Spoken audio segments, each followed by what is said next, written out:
Good morning. It's Monday, and I'm Nancy Joy. And I'm going to talk today about conscious compassion, something dear to my heart because actually my book that I wrote, The Wounded Heart, is really all about conscious compassion. And I want to start with what I started with in my written portion, that I was driving along listening to an NPR reporter talk to an Arab leader. Don't remember leader exactly of what, a Muslim man. And he said, it's time to stop blaming the terrorist groups, the governments, the religions. It's people that are killing people. People pick up the guns. People drop the bombs. People give approval to or disapproval of the conflict. And we can blame them out there all we want. Isn't that what's really going on? Israelis are blaming the Muslim fundamentalists on the Gaza Strip, and they're blaming the Israelis. Simple enough. But the answer, it's just, so obvious to me. The answer here is conscious compassion.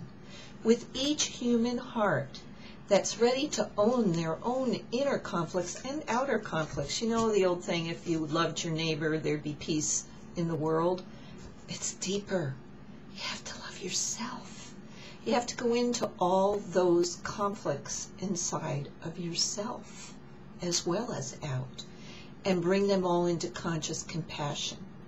Long ago, the Christ energy brought forth forgiveness, and other religions had it in other forms, that when something terrible and unexplainable happens to you, the only way you can go on is to forgive and love. If you love, this will make it, shift. Well, I do believe in love, but what I believe is that conscious compassion is the highest form of unconditional love. And let me explain. The dictionary definition of compassion is something to the effect of being empathic and caring about others. But conscious compassion says that the deepest caring must come from the knowing within your own heart. And that knowing tells you that if you have an enemy, if you're angry at someone, if you're in conflict, it's yours. Go inside yourself. Find where the pain is, find where the wound is, and take responsibility for it and start to heal it. It's really ingenious when you think about it, If you're so upset at the state of the world, the state of the environment, you're all pointing fingers. We're all pointing fingers at them. The industry polluting our rivers, the government who doesn't care, the religions who, in the name of their own selves, are creating wars and conflicts and deaths. But it's us. We're right there. We are pointing the finger at they, and the they is us. So my message this morning is just so purely simple. If we want to heal the world, praying is great, intending is great, envisioning and creating a new world, it's great. But if we want to create a new world, cell by cell, one by one, it has to start in our own conflicted beings. And ever since we all separated from God Creator, we are conflicted. And it is that very journey into wholeness that is the road to peace. Jewel has a line in one of her songs that if praying for peace would bring peace, we would have had peace long ago.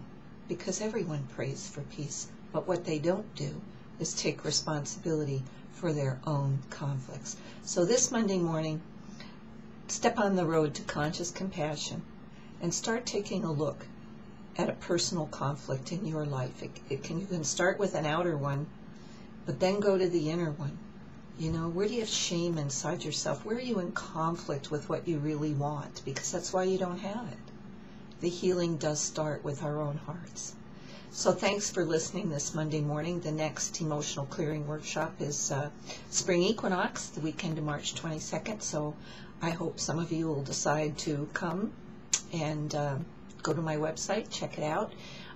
We still have room and would love to have a few more folks join us for Pachamama Meets Isis in Egypt, February 17th to March 4th. So that's on the table and vibrating highly. And we need these conscious people that are willing to go to Egypt and heal their hearts, to heal that grid and that template. So jump on board.